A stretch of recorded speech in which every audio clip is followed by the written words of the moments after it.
ಪ್ರಧಾನಿ ಪಟ್ಟದ ಮೇಲೆ ಕೂತ ಇಂದಿರಾ ನೆಮ್ಮದಿಯಿಂದ ಇರೋದಕ್ಕೆ ಸಾಧ್ಯವೇ ಇರಲಿಲ್ಲ. ಹಲವು ಕಡೆಗಳಿಂದ ಈಕೆಗೆ ವಿರೋಧ ವ್ಯಕ್ತವಾಗ್ತಿತ್ತು. ನೆಹರು ಅವರ ಮುದ್ದಿನ ಪುತ್ರಿ ರಾಜಕೀಯದಲ್ಲಿ ಮೊದಲ ಬಾರಿಗೆ ತೀವ್ರ ವಿರೋಧ ಎದುರಿಸ್ತಿದ್ರು. ಆದರೆ ಇಂದಿರಾ ಮೇಲ್ನೋಟಕ್ಕೆ ಕಾಣುವಷ್ಟು ಸೌಮ್ಯವಲ್ಲ. ಈಕೆ ಕಠೋರ ನಾಯಕಿ ಅನ್ನೋದು ಆನಂತರವೇ ಗೊತ್ತಾಗಿದ್ದು.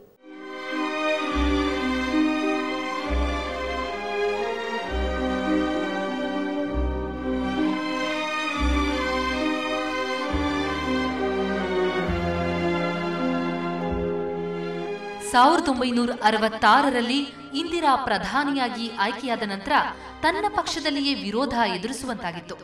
ಕಾಂಗ್ರೆಸ್ ಪಕ್ಷ ಇಬ್ಬಾಗವಾಗಿತ್ತು.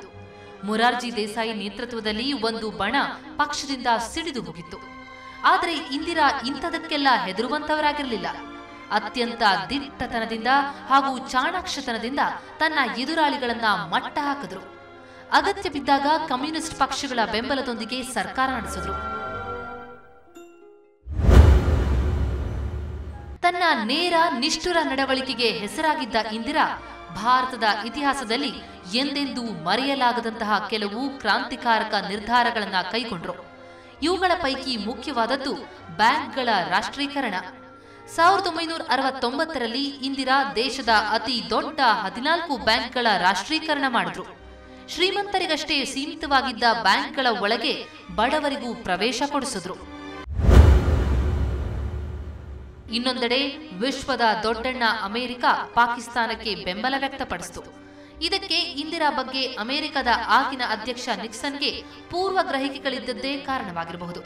ಪಾಕ್ನ ಆಗಿನ ಅಧ್ಯಕ್ಷ ಜುಲ್ಫಿಕರ್ ಅಲಿ ಭುಟ್ಟೋ ಜೊತೆ ಮಾತುಕತೆ ನಡೆಸಿದ್ರು. ಆರಂಭದಲ್ಲಿ ಮಾತುಕತೆ ವಿಫಲವಾಗುವ ಹಂತ ತಲುಪಿತ್ತು. ಆದರೆ ನಂತರ ಎರಡೂ ದೇಶಗಳ ನಾಯಕರು ಐತಿಹಾಸಿಕ ಶಿಮ್ಲಾ ಒಪ್ಪಂದಕ್ಕೆ ಸಹಿ ಹಾಕಿದ್ರು. ಇನ್ನೊಂದೆಡೆ ನಿಕ್ಸನ್ ಕರಣಕ್ಕೆ ಅಮೆರಿಕದಿಂದ ದೂರವಾಗತೊಡಗಿದ ಭಾರತ ಸೋವಿಯತ್ ರಷ್ಯಾಗೆ ಹತ್ತಿರವಾಗತೊಡಗಿದ್ದು ಇಂದಿರಾ ಕಾಲದಲ್ಲಿಯೇ.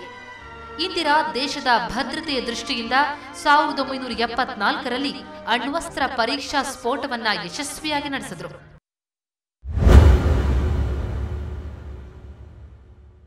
ಇವೆಲ್ಲದರ ಜೊತೆಗೆ ಹಸಿರು ಕ್ರಾಂತಿಗೆ ಮುನ್ನುಡಿ ಬರೆದಿದ್ದು ಕೂಡ ಇಂದಿರಾ ಗಾಂಧಿಯೇ.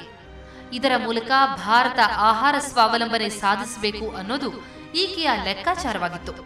ಇವುಗಳ ಜೊತೆಗೆ ಇಂದಿರಾ ಗರೀಬಿ ಹಟಾವೋ ಅನ್ನೋ ಘೋಷಣೆಯ ಮೂಲಕ ಎಲೆಕ್ಷನ್ನಲ್ಲಿ ಗೆದ್ದು ಮತ್ತೊಮ್ಮೆ ಅಧಿಕಾರದ ಚುಕ್ಕಾಣಿ ಹಿಡಿದ್ರು.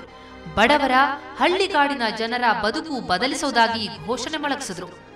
ಎದುರಿಲ್ಲದ ನಾಯಕಿಯಾಗಿ ಮಿಂಚತೊಡಗಿದ್ರು.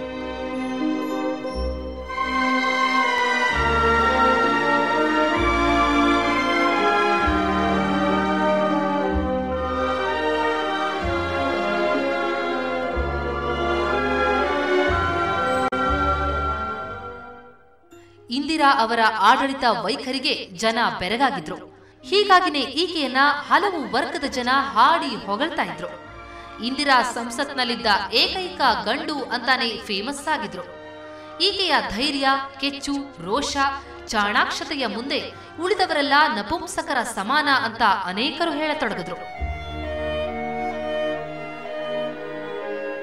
ಭಾರತದ ಇತಿಹಾಸದಲ್ಲಿ ಹಿಂದೆಂದೂ ಕಂಡು ಕೇಳರಿಯದಂತಹ ಬದಲಾವಣೆಗಳಿಗೆ ಕಾರಣ ಆದವರು ಇಂದಿರಾ.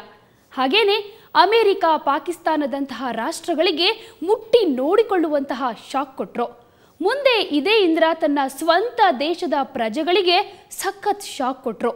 ದೇಶದ ಇತಿಹಾಸದಲ್ಲಿ ಎಂದೆಂದೂ ಮರೆಯಲಾಗದಂತಹ ಘಟನೆಗೆ ಕಾರಣ ಆದ್ರು.